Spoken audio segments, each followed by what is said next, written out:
옛날에 홀 어머니가 아들 하나를 키우고 있었습니다. 이 홀 어머니는 혹시 이 아들이 아버지 없는 자식이라는 소리를 들을까봐 이 아들이 잘못할 때마다 회초리를 들어서 따끔하게 가르치면서 자녀를 양육했습니다.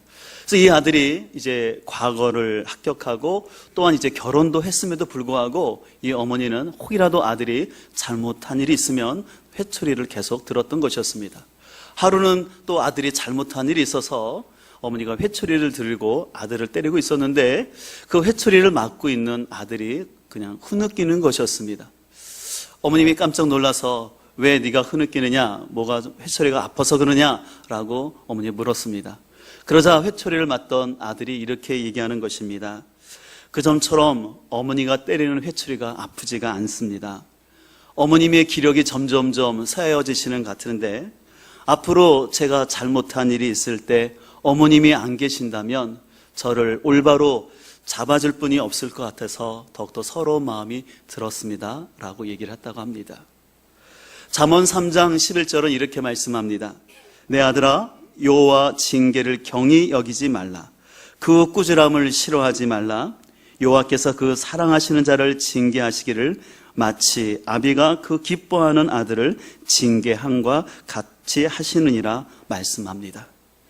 징계는 우리가 볼 때는 부정적인 단어이지만 그것은 사랑의 또 다른 표현입니다. 그래서 진정으로 자녀가 잘 되기를 바라는 대부분의 부모는 마음이 아프지만 자녀에게 회초리를 들어서 자녀를 징계합니다. 이 같은 차원에서 오늘 우리가 본 말씀 가운데 7번씩이나 그래서 5절부터 11절까지 빠지지 않고 등장하는 키워드가 있는데 그것은 바로 징계라는 단어입니다. 이 징계라는 단어는 꾸지람과 처벌을 동반한 단어로서 훈련하다, 교정하다, 양육하다라는 의미가 담겨져 있습니다. 근데 안타깝게도 그 당시 히브리서의 독자들 가운데는 이 하나님의 징계하심, 다시 말해서 하나님께서 그들을 훈련하는 것에 대해서 가볍게 여기면서 이 징계를 거부하거나 또 반대로 이 징계를 받고 낙심하는 사람들이 있었습니다. 왜냐하면 그들은 이 징계나 하나님의 훈련에 대해서 그들은 부정적인 생각을 했던 것이었습니다. 그들은 무엇보다 예수님 때문에, 예수님을 믿는 것 때문에 동적인 유대교로부터 핍박받는 것이 힘들어짐으로 인해서 그들은 그냥 다시 유대교로 돌아가서 그냥 편하게 신앙생활을 하고 싶은 마음이 생겼던 것이었습니다. 그렇기 때문에 오늘 히브리서 저자는 4절에서 이렇게 말하고 있습니다. 너희가 죄와 싸우되 아직 피 흘리기까지는 대항하지 아니하고 라고 말하고 있습니다.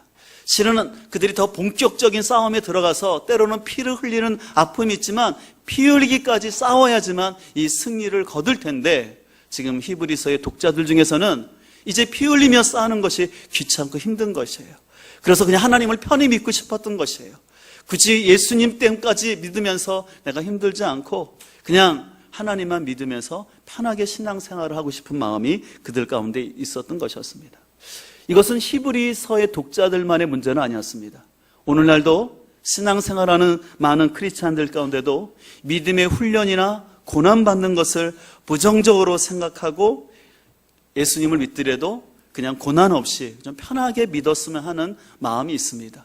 그래서 신앙생활을 뭐 그렇게 요란스럽게나 그냥 시끄럽게 하지 않고 그냥 적당하게 믿고 싶은 것이 오늘날 우리들의 마음이라 할 수 있습니다. 그러다 보니까 자꾸 우리들의 마음속에는 어떤 생각이 드냐면 때로는 하나님께서 우리를 징계하시거나 우리 신앙의 연단을 위해서 고난을 받을 때 그것을 아주 이상하게 생각하는 것입니다. 대표적으로 어떻게 잘못 생각하냐면 나의 삶 가운데 고난이 오게 되면 하나님이 나에게 무관심하다라고 생각하는 것입니다.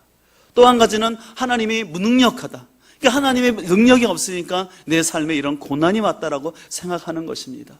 또 어떤 사람은 또 이상하게 해석을 하는데 내 삶에 어떤 육체적인 질병이 오거나 가정의 물질적인 시험이 왔을 때 하나님이 내 육체의 질병을 줬고 하나님이 내 물질의 시험을 줬다라고 얘기하는 것입니다. 여러분 그러나 오해하지 마십시오. 하나님은 결코 믿는 자녀들을 육체의 질병을 하나님이 의도적으로 다른 마음이 있어서 주지는 않습니다. 또 성도들의 물질을 그냥 결코 걷어가는 분이 아니십니다. 그럼에도 불구하고 우리는 자꾸 우리 삶 속에서 어떤 고난과 어떤 하나님이 징계를 주실 때 그것을 자꾸 피하려고 하고 그거에 대해서 불평하는 경우가 종종 있습니다. 그러나 오늘 6절과 7절은 이렇게 말하고 있습니다. 주님께서는 사랑하시는 사람을 징계하시고 받아들이는 아들마다 채찍질 하신다. 징계를 받을 때 참아내십시오. 하나님께서는 자녀에게 대하시듯 여러분에게 대하십니다. 아버지가 징계하지 않는 자녀가 어디 있겠습니까? 모든 자녀가 받는 징계를 여러분이 받지 않는다고 하면 여러분은 사생아이지 참된 자녀가 아닙니다. 오늘 히브리서 저자는 말합니다. 여러분 삶 가운데 하나님의 징계가 없다면, 여러분들이 만약에 하나님이 주시는 그 징계를 받아들이지 않는다면 여러분들은 사생아, 다시 말해서 허자라는 것입니다. 참된 그 부모의 자녀가 아니라는 것입니다. 실제로 지금 히브리서 독자들은 로마 시대에 살고 있었는데요. 그 로마 시대 때 보면 서자들은요, 아버지의 통제와 훈련 가운데서 제외가 됐습니다. 그들은 아버지의 훈련에서 제외됐기 때문에 편하게 막 살 수는 있었습니다. 그러나 그들은 결코 아버지의 재산을 상속받을 수가 없었습니다. 이런 의미에서 오늘 히브리서 저자는 9절에서 이렇게 말하고 있는 것입니다. 또 우리 육신의 아버지가 우리를 징계하여도 공경하거든 할미며 모든 영의 아버지께 더욱 복종하며 살려 하지 않겠느냐라고 얘기하는 겁니다. 비록 육신의 아버지가 우리를 야단칠지라도 그 부모님을 존경한다면 하나님께서 우리를 야단치시고 때로 바로잡고자 징계하신다면 우리는 그것을 잘 복종하고 이겨내야 된다라고 얘기하는 것입니다. 또 10절에 이렇게 말합니다. 그들은 바로 육신의 아버지죠. 육신의 부모는 잠시 자기의 뜻대로 우리를 징계하였거니와 라고 말하고 있습니다.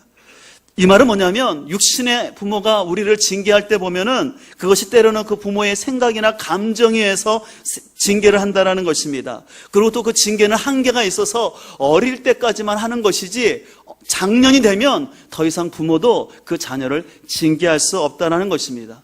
그러나 이에 반해서 하나님은 결코 하나님의 감정에 따라 이랬다 저랬다 하지 아니하고 실수로 징계하지 아니하고 하나님께서는 우리를 단련시키고 훈련시키는 차원에서 징계를 주시기 때문에 우리가 그 징계를 잘 받아야 된다라고 말씀하는 것입니다.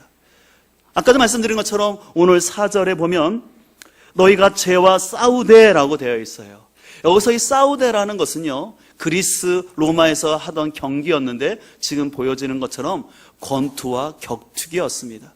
우리가 지난주에는 히브리서자는 너희가 믿음에 이어달리기처럼 마라톤처럼 끝까지 인내하고 달려야 된다는 것을 얘기했다면 오늘 4절에서는 바로 저런 권투와 같은 싸움을 통해서 여러분들이 저 권투와 격투기를 아시는 것처럼 저 싸움에는 피를 흘릴 수밖에 없다는 것입니다. 그래서 피 흘리는 싸움을 해야지만 승리를 거둘 수 있는데 아까 말한 것처럼 히브리 속자 중에는 피 흘리면서까지 싸우기가 싫으니까 적당히 포기하고 물러나려는 그런 사람들이 있었습니다.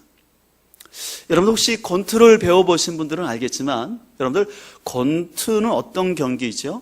서로 쳐서 사람들을 쓰러뜨리는 거 아니면 내가 점수를 많이 따는 경기인데 권투에서 중요한 것은 내 주먹이 센 것도 중요하지만 잘 맞아야 됩니다. 그래서 권투 선수들을 보게 되면 제일 먼저 하는 게 맷집 훈련이라고 합니다. 맷집 훈련은 뭔지 아시죠? 내가 상대로부터 공격을 맞았을 때 그것을 이겨내는 거예요. 그래서 영화나 드라마 같은 데 보면 운동선수들이 운동할 때 보면 선수가 드러나 있으면 코치가 위에서 어떻습니까? 아주 딱딱한 공을 어떻게 해요? 배에 쾅쾅 내려치죠. 굉장히 아파요. 근데 그것을 잘 이겨내야지만 복근과 배에 근육이 생겨서 상대 선수로부터 맞아도 금방 쓰러지지 않는 힘을 단련시키는 것입니다. 왜냐하면 권투라는 경기는 절대 나는 한 대도 안 맞고 상대방을 칠 수가 없어요. 내가 상대방을 치기 위해서는 때로는 나는 두세 대를 더 맞아야지만 되기 때문에 그래서 잘 맞는 훈련을 해야지만 권투 경기에서 승리할 수가 있는 것입니다. 그렇기 때문에 훌륭한 코치는요, 이 훈련 과정을 잘 알고 그리고 권투 선수에게 뭐가 필요한지를 알아서 맷집 훈련부터 잘 시키고 나가게 됩니다. 그런 의미에서 우리는 내가 누구로부터 징계를 받느냐는 굉장히 중요한 거예요. 다시 말해서 내가 누구로부터 훈련을 받느냐 하는 것입니다. 그렇기 때문에 오늘 10절은 또 이렇게 말합니다. 아까 말한 것처럼 그들은 잠시 자기의 뜻대로 우리를 징계하였거니와 오직 하나님은 누구의 유익을 위해서요? 우리의 유익을 위해서 징계하시는데 그 어떤 유익이냐면 그의 거룩하심에 뭐하게요? 참여하게. 우리도 하나님의 거룩하심에 참여하도록 하나님 닮은 거룩함을 우리에게 있도록 하기 위해서 우리를 하나님 뭐 하신다는 겁니까? 훈련하고 징계하신다는 것입니다. 그런데 바로 그 거룩의 특징이 바로 나와 있는데 11절에 나와 있는 것처럼 무릇 징계가 당시에는 즐거워 보이지 않고 슬퍼 보이나 후에 그로 말미암아 연단 받은 자들은 어떤 열매를 맺는다고 그랬습니까? 의와 평강의 열매를 맺는다는 거예요. 의는 무엇입니까? 바로 예수 그리스도를 믿음으로 말미암아 구원을 얻는 것입니다. 인간의 공로나 인간의 행위를 통해서 율법을 지켜서 구원을 얻는 것이 아니라 오직 예수 그리스도를 믿음으로 말미암아 구원을 얻는 이 진리를 깨닫는 것이에요. 또 그 구원의 한 표현인 평강을 얻는다라는 거예요. 안식을 누린다라는 것입니다. 그래서 진정으로 구원의 확신이 있는 사람은, 복음의 진리를 아는 사람은요, 나의 삶 속에 때로는 고난과 어려움이 있다 할지라도 세상이 뺏어갈 수 없는 마음의 평안과 기쁨이 있습니다. 이런 차원에서 우리가 예수님을 믿는다라는 것은 만사 형통 비단길만 있는 것이 아니라 징계와 훈련이 있음을 우리는 알아야 합니다. 아까도 말한 것처럼 이 징계는 단련의 의미로서 이것을 잘 받는 것이 중요한데, 이 단련은 다른 말로 말한다면 저는 전문가가 되는 것이라고 생각합니다. 어떤 전문가냐면 믿음의 사람들은 고난을 이기는 전문가가 되어야 할 줄 믿습니다. 여러분 가만히 신앙생활을 생각해 보세요. 신앙생활 가운데는 늘 고난이 있습니다. 종류는 다를 뿐이지만 고난이 있어요. 그러나 우리가 그 고난을 잘 이겨내야지만 아까 말씀하신 것처럼 우리가 하나님의 거룩한 백성으로서 의와 평강의 열매를 얻을 수 있게 됩니다. 여러분들 우리가 잘 아는 것처럼 병을 잘 고치는 전문가, 또 기계를 잘 고치는 전문가, 또 돈을 잘 버는 전문가들도 있어요. 또 운동을 잘하는, 또한 지식이 많은 전문가들이 있어요. 근데 그 전문가들의 특징은 뭐냐면 하나같이 고난을 이기지 못해서는 전문가가 될 수 없다는 것입니다. 기계의 전문가가 되기 위해서는 때로는 그 기계 때문에 손도 다치는 거예요. 또 음식의 전문가가 되기 위해서는 그 칼로 인해 손도 비고 불에 손이 데이면서 전문가가 되는 것입니다. 그래서 여러분 가만히 보세요. 전문가 치고 고난 없이 된 사람은 없어요. 여러분들 강수지 씨 아시죠? 발레리나? 아마 그 강수지 씨의 발을 보셨던 분들이 많이 있을 거예요. 아주 여성스러운 얼굴에 가냘픈 몸을 가지셨지만 그 여인의 발꼬락을 보면 깜짝 놀라지 않습니까? 그만큼 그 여인이 끝없이 연습하고 훈련했기 때문에 세계적인 발레리나가 될 수 있었던 것이에요. 그 세계적인 발레리나는 그냥 아름답게만 이루어진 것이 아니라 그 고난을 이겨냈기 때문에 훌륭한 전문가가 되는 것이죠. 여러분들 아시는 것처럼 우리나라에 가끔 뉴스가 나와요. 어떤 사람이 세계적인 음악 콩쿠르에서 우승을 했다, 아니면 큰 상을 받았다라고 얘기가 나옵니다. 근데 음악을 하시는 분들은 아시겠지만 내가 어떤 큰 대회에서 우승을 했다고 이제 난 됐어 라고 있는 사람은 없다라는 것이에요. 내가 대상을 받았을지라도 그날 저녁에 와서 또 연습을 한다라는 것입니다. 왜냐하면 연습하지 않으면 관중이 알 뿐만 아니라 자기 스스로가 한다라는 것이에요. 내가 녹쓰는 걸 아는 거예요. 그래서 아무리 큰 상을 받았다 할지라도 그냥 노는 것이 아니라 또 연습하고 또 연습하여서 끊임없이 자신을 단련해야지만 그 분야의 전문가가 되는 것입니다. 그런 의미에서 우리 신앙생활 가운데 고난은 여러분들 당연하다라고 생각하시고, 고난당함을 이상하게 생각하지 않고 그 고난을 잘 이겨낼 수 있기를 간절히 소망합니다. 중요한 것은 하나님이 그 고난을 우리를 힘들게 하려고 주는 것이 아니라 우리에게 유익 주기 위해서 고난하신다는 걸 알으셔야 돼요. 그래서 진정한 구원의 진리가 무엇이고 진정한 평강의 열매가 있기를 원하는 마음으로 하나님이 우리를 연단하심을 기억하시고 우리 모두가 여러분 삶 가운데 있는 고난들을 잘 이겨낼 수 있기를 소망합니다. 우리가 지난달에 묵상했던 갈라디아 6장 17절에서 사도 바울은 이렇게 고백하고 있습니다. 내 몸에 예수의 흔적을 가졌다라고 말하고 있습니다. 예수의 흔적은 뭡니까? 사도 바울에게 있어서 복음 때문에 당했던 고난이었습니다. 여러분 아는 것처럼 사도 바울은 1차 전도여행 때 루스드라에서 사람에게 돌로 맞아서 죽을 뻔했어요. 또 40에서 하나를 감하는 태형을 수없이 맞아야만 했습니다. 사도 바울의 삶 가운데서 많은 고난이 있었어요. 근데 사도 바울은 그 고난을 부정적으로만 본 것이 아니라 자신의 삶에 있는 이 흔적을 하나님이 주시는 훈장으로 받아들였던 것이죠. 그런 의미에서 저는 여러분의 삶 가운데 믿음의 그 흔적들이 여러분의 삶 가운데 믿음의 훈장 되기를 간절히 소망합니다. 그러면 우리의 삶의 흔적이 훈장되기 위해서는 그것이 단순히 상처로만 고난으로만 멈추지 아니하고 그 고난을 믿음의 관점으로 올바로 해석해낼 수 있기를 간절히 소망합니다. 그래서 여러분들이 고난과 환난이 왔을 때 원망하고 불평하고 교만한 그런 모습이 아니라 하나님의 나의 삶을 회복하시려는 창조, 타락, 구속의 역사를 이뤄가고 있는 과정인가를 바라보시고 그 고난을 통해서 여러분이 성결하게 되고 그리스도의 형상을 닮아가는 성화의 신앙이 이루어지기를 간절히 소망합니다. 그렇기 때문에 여러분들 우리가 완전한 성화의 구원을 이루기 위해서는요, 그래서 우리에게 진정한 구원의 자유를 또 평안을 누리기 위해서는 이 광야의 척박함을 잘 이겨내야 돼요. 그래서 모든 성도들은요 꼭 졸업해야 될 학교가 있는데 광야 학교예요. 우리가 지난주 계속해서 이제 민수기를 보고 있는데 이런 민수기 16장이 나오는 것처럼 이스라엘 백성들은 광야 가운데 조금만 힘들면 하나님을 향하여 하나님이 세우신 지도자를 향하여 계속 불평하고 원망했던 것을 볼 수가 있어요. 그러나 하나님은 그 가운데 그들을 훈련시키면서 하나님이 정하신 질서와 또 그들이 각각의 자리에서 해야 할 일들을 구체적으로 말씀을 해주셨습니다. 그러나 안타깝게도 이스라엘 백성들은 자신을 성찰하지 못하고 끝없이 하나님을 향하여 원망하고 불평을 했습니다. 그럴 때마다 하나님은 또 모세를 통해서 아론을 통해서 그렇게 하면 안 되고 이렇게 하라고 끊임없이 어떻게 보면 잔소리처럼 그들을 이렇게 교훈했던 것이었습니다. 여러분 성경을 다른 관점에 보면 여러분 긍정적 의미에서 하나님의 잔소리라고 말할 수 있어요. 여러분들 잔소리 대망이라는 동화를 아십니까? 박혜경 작가가 쓴 책인데요. 이 책이 참 재미있어요. 여기 주인공이 정은이라는 학생이에요. 근데 정은이는요 엄마하고 선생님이 너무 싫었어요. 왜 그런지 아세요? 네, 잔소리를 너무 했어요. 엄마가 늘 일찍 일어나라, 이불 개라, 세수하라, 밥은 꼭꼭 씹어 먹어라, 양치하라, 학교 가지 않으려면 서둘러야 된다. 그럼 학교 가면 또 선생님이 뭐라고 그래요? 똑바로 앉아라, 필기 잘해라. 늘 잔소리하는 것이었어요. 그래서 그 아이가 너무너무 잔소리하는 엄마와 학교 선생님이 싫었습니다. 근데 그 아이가 하루는 길을 걷다가 넘어져 다쳤어요. 그럼 다치면서 놀라운 사건이 발생하는데 안티 잔소리 나라의 대마왕이 됐어요, 자기가.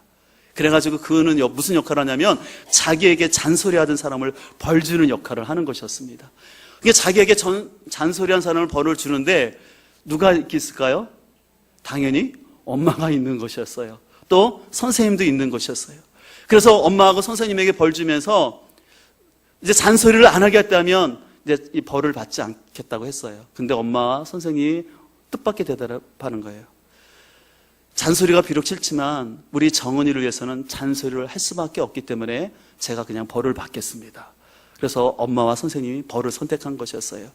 근데 여러분들 그 벌이 뭔지 아세요? 궁금하시죠? 책을 보세요. 자녀들과 한번 그 책을 보십시오. 너무 재밌습니다.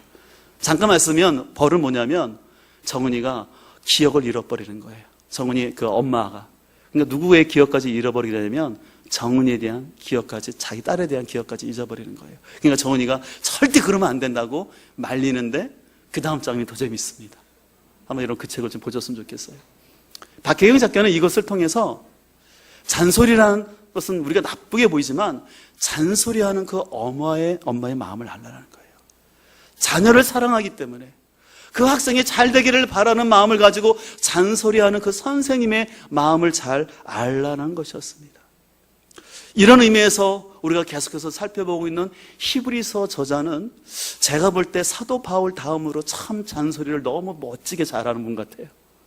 우리가 그동안 계속해서 히브리서를 봤지만 이 히브리서 저자는요, 우리에게 이 구원의 진리를 너무나 잘 가르치기 위해서 구약 성경에 나오는 제사법이나 대희생 제사를 통해서 다양한 것들을 통해서 구원이 얼마나 소중하다는 것을 가르쳐줘서 다시는 절대 구약의 율법으로 구원받으려는 생각을 하지 못하도록, 또 계속해서 이 히브리서는 우리가 믿음 가운데 거하기 위해서 경고 구절을 5번씩이나 하는 거예요. 여러분들, 한 서신 안에서 성도들을 향하여 경고의 말씀을 5번씩이나 한다는 건 쉬운 게 아닙니다. 여러분들 실은 경험이 있으시지만 여러분 잔소리 듣는 것도 싫지만요, 잔소리 하는 것도 결코 쉬운 게 아니에요. 그런데 오늘 히브리서 저자는요, 이 히브리서 독자들을 너무나 사랑하기 때문에 경고의 구절을 5번씩이나 얘기하면서 또 오늘 이 본문을 통해서 어저께는 지난주에는 달리기 경주를 통해서 오늘은 권투 싸움의 그 예를 들면서 여러분이 계속해서 믿음의 경주를 해야 된다고 긍정적인 거룩한 잔소리를 하고 있는 것입니다. 그래서 오늘 12절은 이렇게 말합니다. 그러므로 피곤한 손과 연약한 무릎을 일으켜 세우고 너희 발을 위하여 곧은 길을 만들어. 이것은 바로 달리기를 표현하는 것이에요. 여러분들 달리기 마라톤을 오래 하다 보면 사람이 지치지 않습니까? 여러분들 잘 아시는 것처럼 처음에 달리기 할 때 어떻게 합니까? 사람이 막 이렇게 뛰잖아요. 이렇게 막 뛰다가 지치면 사람들이 어떻게 돼요? 천천히 뛸 뿐만 아니라 손이 어떻게 됩니까? 안 올라가죠. 더 지치면 축 늘어져서 그냥 안 하려고 합니다. 근데 그 상황 속에 히브리서를 말하는 거예요. 그렇게 하지 말고 다리에 힘을 줘서 다리를 곧게 하고 계속해서 손에 힘을 줘서 달려가라는 것입니다. 좌우로나 우로나 치우치지 말고 계속해서 똑바로 달려갈 것을 오늘 히브리서자는 말합니다. 여러분, 우리 모두는 싫든 좋든 간에 믿음의 경주를 다 달려가는데, 여러분들 믿음의 경주에서 최단 거리를 아십니까? 어떻게 하면 우리가 믿음의 경주에서 가장 최단 거리로 가야 하는지 아십니까? 그것은 뭐냐면 죄를 멀리하는 것입니다. 우리가 죄를 멀리할수록 믿음의 최단 거리를 갈 수가 있는 거예요. 반대로 자꾸 내가 죄에 빠질수록 좌로나 우로나 치우칠수록 우리의 믿음의 경주의 경지는 더 멀어지고 힘들어지는 것이에요. 제가 몇 주 전 수요 예배 시간을 잠깐 말씀드렸는데, 제가 참 존경하는 목사님 중에 손희영 목사님이 계시는데, 이분은 연대 의대를 나와서 교수님으로 활동하시다가 의사하시다가 이제 목회를 하시는 분이신데, 그분이 그런 얘기를 하셨어요. 참 재밌는 얘기를 하셨는데, 그 교회 표가 좌로나 우로나 치우치지 말지어다라는 것이에요. 왜 그러냐면 그 교회는 우리 교회처럼 들어오는 길이 좁은데 그 입구에 한쪽에는 호프집이 있고 한쪽에는 소주집이 있다고 합니다. 그래서 늘 그 교인들한테 좌로나 우로나 치우치지 말고 곧장 교회로 오라고. 아주 재밌는 얘기였는데, 우리 신앙도 마찬가지인 것 같아요. 때때로 신앙생활하다 보면 흔들릴 때가 있고 고난이 있어요. 근데 중요한 건 그때 그럴 때마다 자꾸 자신의 감정에 따라 좌측으로 가거나 아니면 자신의 생각과 고집 때문에 우측으로 가면서 좌우로 왔다 갔다 하면 전진하는 것이 아니라 오히려 넘어지고 믿음의 연단은 더 길어질 수밖에 없다라는 것이에요. 아까 말한 것처럼 우리의 신앙에는 당연히 연단과 징계가 있습니다. 그럴 때마다 우리는 꼭 기억할 것은 힘들수록 좌로나 우로나 치우치지 말고 우리는 끝까지 하나님의 말씀을 붙잡고 나가야 할 줄 믿습니다. 그래서 하나님이 때때로 우리에게 말씀을 하시는 거잖아요. 우리 민수기 16장을 큐티하신 분들은 잘 알겠지만 고라 일당들이 그 자신들의 욕망 가운데 하나님을 반역하는 일들을 거룩했어요.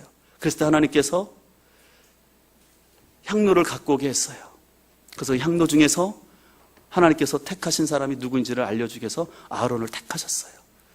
근데 그걸로 통해서 하나님이 그 아론을 다시 다 아론에게 그 향로들을 펴서 번제단에 딱 붙여서 그걸 보고 백성들이 깨닫기를 원하셨습니다. 근데 안타깝게도 백성들은 깨닫지를 못해요. 그 다음날 뭐라고 합니까? 그래서 그들이 250명이 죽었어요.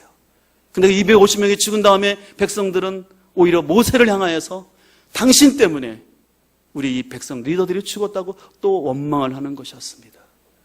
그로 인해서 여러분들 아는 것처럼 그들은 그곳에 전염병이 돌아서 14,700명, 그 인구의 당시 인구의 40분의 1에 되는 영혼들이 죽게 되는 것을 알게 됩니다. 하나님이 이스라엘 백성들이 참된 길로 가기 위해서 하나님을 통해 하나님 직접 때로는 모세와 아론을 통해서 그들에게 거룩한 잔소리를 통해서 그들의 믿음의 길을 가라고 말씀하셨지만 그들은 안타깝게도 계속해서 자신의 감정과 고집 가운데 있다가 그들은 끝내는 가나안 땅에 들어가지 못했던 안타까움이 있습니다. 그렇지만 오늘 히브리서 저자는 얘기를 합니다. 저는 다리로 하여금 어그러지지 않고 고침을 받게 하라는 것입니다. 그 저는 다리를 고쳐서 넘어지지 않도록 그 다리를 고치라는 것이에요. 여러분들은 신앙 가운데 여러분을 접질리게 하고 넘어지게 하는 것이 무엇입니까? 어떤 사람에게는 물질의 얘기가 자꾸 자신을 접질리게 해서 자꾸 넘어지게 합니다. 또 어떤 사람은 사람에 대한 의존이나 또 반대로 사람에 대한 두려움 때문에 온전한 신앙의 길을 가지 못하고 자꾸 사람 의존적인 신앙생활을 하려고 합니다. 그래서 주님을 바라봐야 되는데 주님이 아니라 사람을 더 의지하다가 믿음 안에서 주저앉는 것을 볼 수가 있어요.